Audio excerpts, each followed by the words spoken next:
I was shocked by October 7th.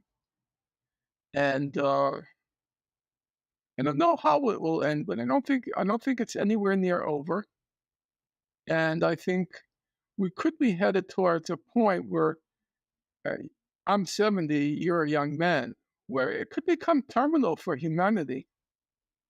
Israel does have a very generous stock of nuclear weapons, and Hezbollah has a very generous stock of missiles and rockets. And I don't have to explain that to you. If you're in Stanford, you can figure out that that's a lethal combination on both sides of the border.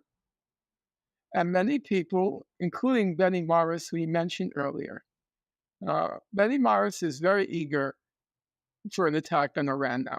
Well, he's always been eager for an attack on Iran because he's a maniac, like most Israelis. I'm sorry, but they are. They're maniacs. Since 2008, he's been pushing for an attack on Iran. And now he's starting up again with his let's attack Iran. He just had a long article in this, I don't know, the modern stuff, Quillette. It's called Quille. He had a long article. What was the bottom line? Got to attack Iran. Yeah, sure, Benny. You want to attack Iran? You know what, Benny? I'll give you a cat pistol. I'll give you an air rifle. Or you can go somewhere in our Midwest or South and get yourself an AK-47 and you go attack Iran. But you know what? Leave me out of it. You're a maniac. You want to mess with Iran? You did such a fine job in Gaza, which is only 2.3 million people, half of them children. You think you did such a great job in Gaza that now you want to go after Iran? Go ahead. But you know what? Leave the rest of the world out of it. Yeah, that's how I feel. You're crazy. It's a lunatic state. I'm not saying it was intrinsically lunatic. I'm not saying it was lunatic in its DNA. I think that most states, when you go back, you trace back their history, it's not a pretty picture. Our founding fathers were Indian killers. George Washington, his nickname among the Iroquois was Town Destroyer. Not a pretty picture. You look at our Declaration of Independence and it attacks the British for supporting the savages, Native Americans. Not a pretty picture. And then there's another whole story called slavery. Well, countries can evolve. I don't think anything is set in stone. But Israel, for many reasons, it evolved into a completely lunatic state. Totally. And I think it created a real problem for itself, but it created a real problem for all of us. If this thing escalates, and frankly, I have to be honest, I can't see how it won't escalate. Nasrallah laid down a red line.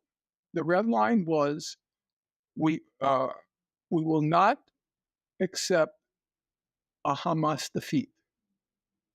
If it looks like Hamas is going to be militarily defeated, we will be involved. So, and I think he's, say what you want about him, he is a person of his word. And there's also another point. It's for his survival as an organization. If he doesn't come to the aid of Hamas, Hezbollah is completely discredited because Hezbollah's whole claim has been all the Arab states just talk, but we do the walk. We also do. But if they let Hamas expire, then they lose all their credibility. But there's a second issue. Of course, after Hamas is defeated, Hezbollah will be next. That's just absolutely obvious. So he can't let them go down on defeat. Because the next step to restore their deterrence capacity is to flatten Lebanon. we're in a very tough situation. It's easy to talk here, but I go through it in my mind. Today I went for a very long walk, and I just started to think it through. Okay, how can we get out of this impasse? How can we break free of this impasse? So I thought to myself, okay, we need an international conference. And then who's going to convene it? Who's going to convene it? The Americans aren't going to convene it. The Europeans aren't going to convene it. So then you think about the BRICS plus, maybe they will convene it. Some conference to try to restore some sanity in a situation which is going in a terminal direction. But I couldn't figure it out. You're supposed to, at the end, I was on, I don't know, what's your field of study? Well, I was a protege of Paul Sweezy, the great American Marxist economist, and he edited this journal called Monthly Review. And he was a brilliant guy, but every article always had to end up on a positive note. That the forces of history are... And so when I write, I want to end on some positive note of what can be done, to avert the catastrophe. But I really can't see it right now. I'm really very pessimistic. And I don't know what to do right now. It's a complete disaster.